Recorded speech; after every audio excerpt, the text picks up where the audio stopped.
You have a mission here at Kennesaw State University. What is that mission? Well, I came here when I was invited to come here to accept the position of Goizueta Endowed Chair.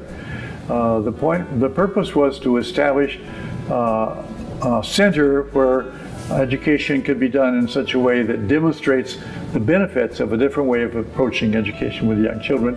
And what I brought was the Montessori system of education, scientific research-based system of education, and I also brought national accreditation because our program is nationally accredited by the Montessori Accreditation Council for Teacher Education, MACT, which is the national association recognized by the Department of Education. I was personally, and my society, Pan American Montessori Society, were both instrumental in creating MACT, starting in 1986. Would you say that education helps determine your future more than any other, or maybe the most significant factor? Well, yes, early childhood education is much more important than university education. We're putting the money at the wrong end of the spectrum. Montessori made a point of that way back in her time, in the late 1890s and early 20th century. The teachers who ought to have the high salaries are the ones working with the youngest children, not those professors in the universities that come in twice a week to teach 2 courses and they're not doing some research. If you don't do research and publish, then you perish. But they're not doing the valuable work that needs to be done with the children at a time in life when it makes an enormous difference. Do you use Google? Yes, I do. Both of the founders are Montessori children. Do you use Wikipedia? He was a Montessori child. There is a long list of outstanding people. Julia Child was a Montessori child who, looking back, give credit to the fact that they had Montessori teachers for the success and the things they were able to achieve in life. You've mentioned a correlation between the ability or the lack of ability to read and later jail terms. Can you expound on that? I know there's some research. Well, there's a study done by the Annie Casey Foundation on why it's important to learn to read before 4th grade.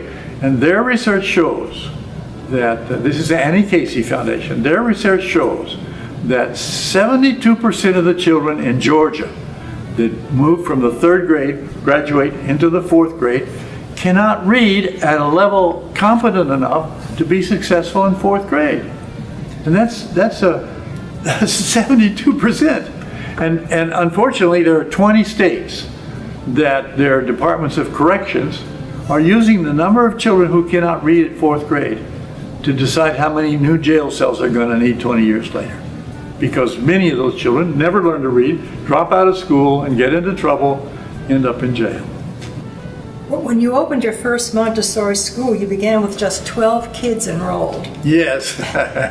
Pre-enrolled. Oh, pre-enrolled. Yeah. Okay, so at the end of the week, that increased to 24. Yes. And by Christmas, you had 82. Yeah. And by June 1971, you had 138 kids, and we're in the black. What led to that success? So I started advertising in the paper. We found a house to rent, an empty house. And I put ads in the paper saying that I was going to open a school on the 22nd of September. This is from the 22nd of July to the 22nd of September. In 2 months, I didn't know it was impossible, so I opened it with teachers who were available that had Montessori training. And I opened two primary classrooms like this for children 3 to 6, and a 6 to 9, and a 9 to 12. And I had the teachers, and we ordered the materials from Holland, and they came by air. And Carolina paid for them, and we installed them. And on the 23rd of September, we were open for business with those 12 children, pre-enrolled. And people used to come to this empty building where I had a table and 4 chairs and talk to a crazy man who said he was going to have school there in just a few weeks. But we did have it, and it was successful because Montessori is such a unique way of addressing the needs of every child individually. You don't worry about assessing the whole class at once. That doesn't really make any sense because every child is different. We assess every child every day. We know where he is in his development, and we're making notes to know what material to show him next in practical life, motor development, language, sensorial. And this is the one system that provides sensorial education. We don't hear anybody else talking about sensorial education. Our senses need to be prepared to be successful in other areas of development. And this classroom with all these wonderful materials here for sensorial development makes that possible. When we first met, you told me there are always challenges, there are also solutions. Decide what you need to do, what you can do, and then do it. Is that the philosophy by which you lead your life? Well, it's a little simpler than that. I tell my students that I did what I knew until I knew better, and then I did that. So I was, I did my doctoral studies at Berkeley, and learned a great deal about education and teaching adults and in higher education. And but when I discovered Montessori, I had to go back and sit on the floor and learn how to be a Montessori teacher, learn how to teach young children. I was pretty long in the tooth, as they say, already when that happened to me. And yet it was a wonderful opportunity to do something that has become my life's work for 43 years. How many Montessori schools are there in the United States? About 5,000, I guess. That's the estimate that you hear. Not sure what it's based upon, but I think it's probably fairly true. There may be more than that because some schools are not affiliated with any society and they do the work they do. And around the world are well over 25,000. In the state of Georgia, how would you rate Georgia educationally? As far as Montessori is concerned, Georgia is very good because we've had Montessori training going on here since 1960. Yeah. But as far as public education, we were 30th. We were 50th at the bottom of it in all the states. Then Mississippi got worse, and so it moved us up to 49. And recently, other states have had problems, and so I think we may be up to 37 now. So we've moved up by default. Probably so, yes. We haven't really found a way to improve education in Georgia. My own view is that if we find a way to teach teachers in pre-K programs how to teach reading when the children are with them at 4, those children will know how to read when they hit the 4th grade, and we will make an enormous change in the education of the state. I have a way of preparing 100 teachers a year online, but I haven't found a way to fund it yet. You have a lot of views that run counter to general public assumptions. Well, community views, what is it? Common views are often wrong. Think of how many centuries people were absolutely positive that the sun rotated around the earth. So based on your experience, what advice would you have to the next generation? You're 89 years old now? 88. Yeah. 88. Yeah. Okay. Yeah. What advice would you have for the next generation coming along? Well, if you're talking about education, and if you're a young couple with children, do whatever it's necessary for them to get this foundation of preparation from birth to 6 years of age. It will transform the life of your child. It will make it possible for your child to achieve things that would not otherwise be possible in their lives. If you're a young person in college, not married yet, or going to school, and find something you love to do and devote yourself to it and do it as well as you can, better than anybody else, and you'll have a wonderful life ahead. If you do what you love, then you have a wonderful life. You have had a wonderful life, so... I'm still having and you're having a wonderful I'm still having a wonderful life. But when that life is over, which I hope will be a long time in the future... I'm shooting for 100. Okay, good. So am I. How would you like to be remembered? My goodness. I'd like to pass on my motto. And what is your motto? I did what I knew until I knew better. And then I did that. If people do that in their lives, and they're always looking for the better thing to do, they'll have a rich life.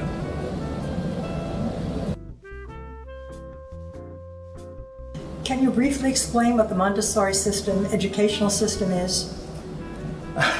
Briefly. Briefly. It's the hard part. I can compare it to public education. Maybe that's the easiest way. Public education uses an old German system of classification. It classifies children by age. 5-year-olds together, 6-year-olds together, 8-year-olds together, 10-year-olds together, as if that made them the same. Do you have siblings? I have siblings. Are they the same as you? Absolutely not. And they're the same gene pool. So how can all of these different gene pools produce children that are the same just because they're the same age? One friend of mine said, we could put them together by hair coloring and they wouldn't be any more alike or more different than they are by age. And so the public school system puts children, classifies one age together, and they go through a class for 1 year, and then they go to the next class for 1 year, and to the next class for 1 year. And there's very little going on between the teachers of the different grades to help make sure that children are having success along the way. And the curriculum can be anything. You go from one school to another, from one county, from one state to another, and the curriculum in the public schools is just anything. And the teacher has to teach the whole class at once, and so she pitches to the ones in the middle, and hoping they get it, and the ones who already know the material are bored and probably not behaving properly. And then there are those who don't get it, and it's going over their heads, and they're frustrated. It's a very ineffective and inefficient process. Montessori is different in these several ways. First, we don't classify the children by age. We group them by 3 age levels. Birth to 3, 3 to 6, 6 to 9, 9 to 12, 12 to 15, 15 to 18. We have Montessori programs on all those levels. And during those 3 years, I'm the teacher of the classroom, and I have these children for 3 years. They come in at 3, and they go out when they're 6. And so at the beginning of each year, I don't have a whole new class of children I never saw before. I have only, for instance, if I have a class of 24, I have 8 of each age. I have 8 new children coming in. And the other 16 children know what it's all about in this classroom with all of these materials. They've been here 1 and 2 years, and they come in and go right to work. And the influence of those children who are already there knowing what to do is powerful upon the young ones coming in. And they learn very quickly how this classroom works. And they want to have the same relationship with the teacher that the other children have. And so Montessori doesn't classify the children, it classifies the curriculum. The curriculum, everything on these shelves around here, all around in this room, is classified, it's ordered, it's structured in a way so that, and every child gets an individual lesson. You don't do it to everybody at once. And you keep track of every child has an individual lesson plan. And you teach each child one at a time and show them a particular material that they can then work with on their own. So we have enough material, we have a very carefully developed, scientifically developed learning environment where all of the materials for practical life and motor development, for sensorial development, for language development, where we are here for math, for science and art and music and culture, all of this material is here, and the children have 3 years to go through all of this material. We're in your wonderful classroom now, reputed to be the best Montessori classroom in the United States. Can you tell us a little bit about the classroom and how it's organized? Well, it has these the same major areas that every Montessori classroom has.